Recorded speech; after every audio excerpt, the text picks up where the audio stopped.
Hey everybody, it's Robin from Southern Latitudes, and I wanted to give you a little explanation for something, although I don't have to explain ourselves, but some of you started because we were fishing as well, and you're probably like, what's going on? They haven't fished for a while. Well, the thing is, there's a couple of things that's going on. First of all, July and August and even the start of September have been extremely hot this year, and that is no fun at all to go fishing in, where you're just about heat stroking out there. And so that was one reason why you haven't seen a fishing video lately. The other explanation was that it's difficult, but when we lost the two guys offshore, you might recognize their names, Brian McClooney and Justin Walker. That was a hard hit for us. It was hard for the nation, and it was hard for fishermen in general. Of course, everybody was on board with trying to find them, but I really think it was very hard for Jack and I because, you know, we knew everywhere they went to fish.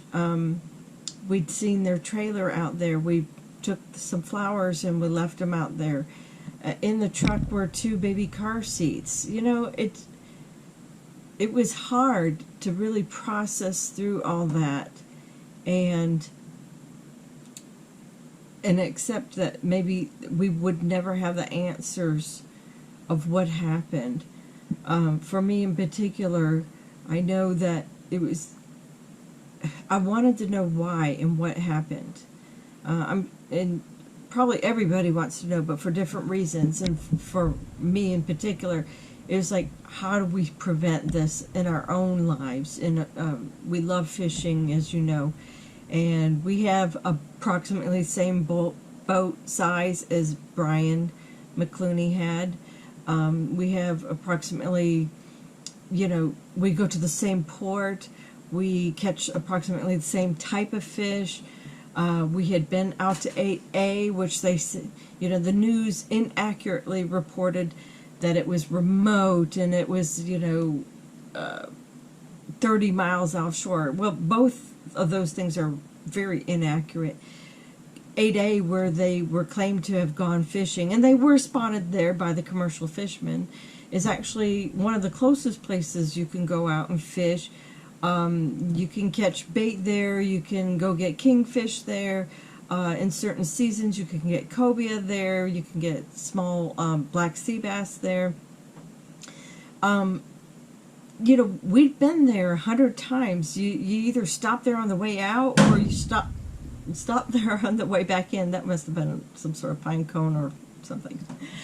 So you either stop there on the way out or you come back in and it's a last-ditch effort to maybe catch something else to add to your cooler box. And so we had that in common with them. Brian had grown up here all of his life. He went to one of the local high schools on Merritt Island. You know, people knew his uncle, his father. Everybody we talked to seemed to have a connection. They were a neighbor, a church family member.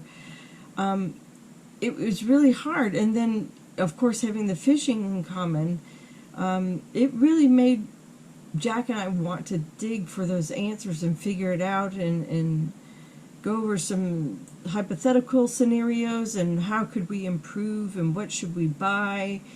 And if we catch ourselves in a storm or something of that nature, the boat taking on water, what do we do? Are we going to put something in place for ourselves and for our family or guests if guests come on the boat? That happens a lot. So it was extremely tragic, and it was extremely hard I found myself obsessing over the news reports. And Facebook, of course, and not really Twitter, but Facebook in general had some of the most up-to-date information and had a lot of the conversation and dialogue that was going on. And so, yeah, we obsessed about that. We talked about that quite a bit. And then when the Coast Guard called off the search, you know, we cried over that. I cried for a long time, actually. I cried through it, and my phone was buzzing between rings and texts, and people wanting to know what I thought, and it doesn't really matter what I think. That was it. They were calling it off, and it was so great to see people still going out there afterwards and continuing to search on their own dime and with their own time. But you know, Hurricane Dorian came, which is reason number 3 why we haven't fished a lot. It's hurricane season, but hurricanes are coming, and we knew as it passed by us, and if we did hold out hope for quite a long time, even after the search stopped, that Brian and Justin were still alive out there in their boat, and it was just dead in the water, and they were adrift. But you know, when the hurricanes came, it was just like that sadness all over again.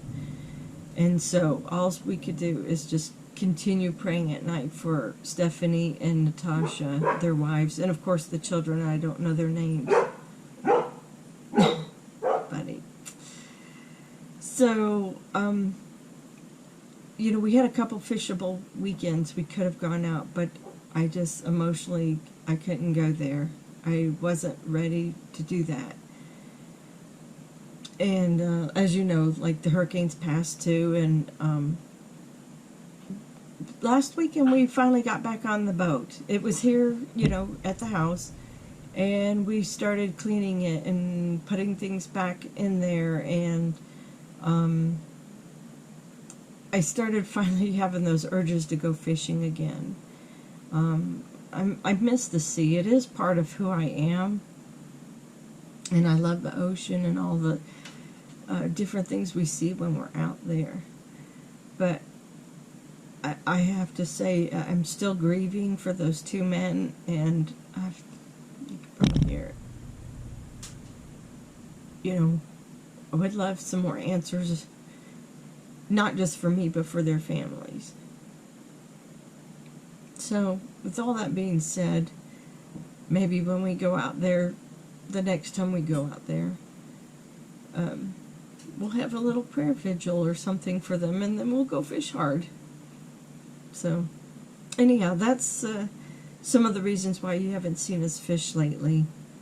It would be normal anyhow with the hurricane season, but there was some emotional depth to it too, and for me especially. I know Jack was touched very much by their story too, but for me, I wasn't ready to get on that boat yet.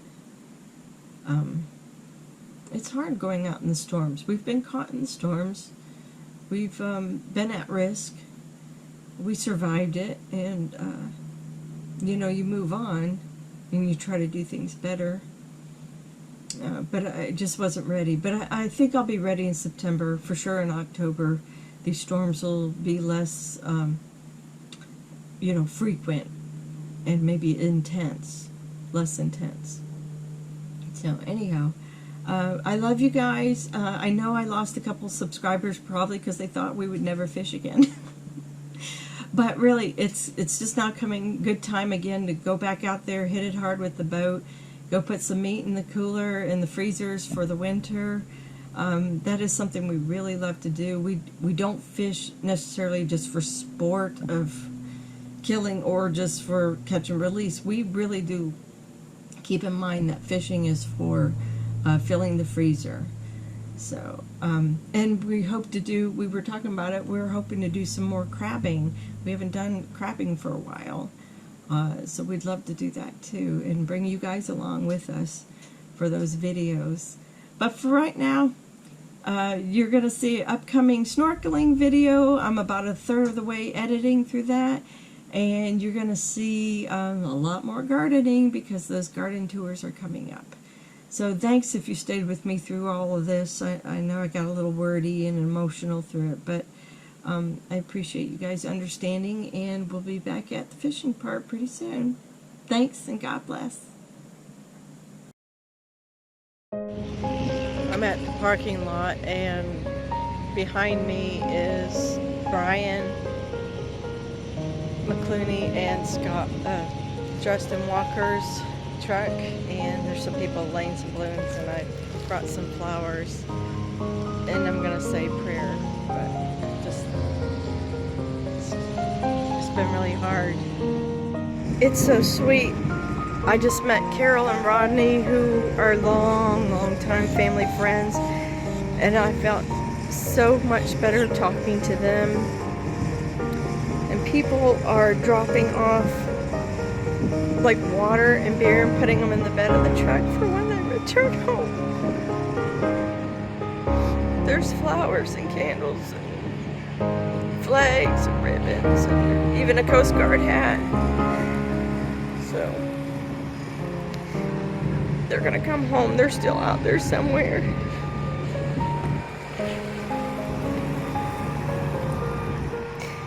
What a beautiful outpouring. I mean, the fishermen are just leaving stuff for the guys' return. People really are still hopeful.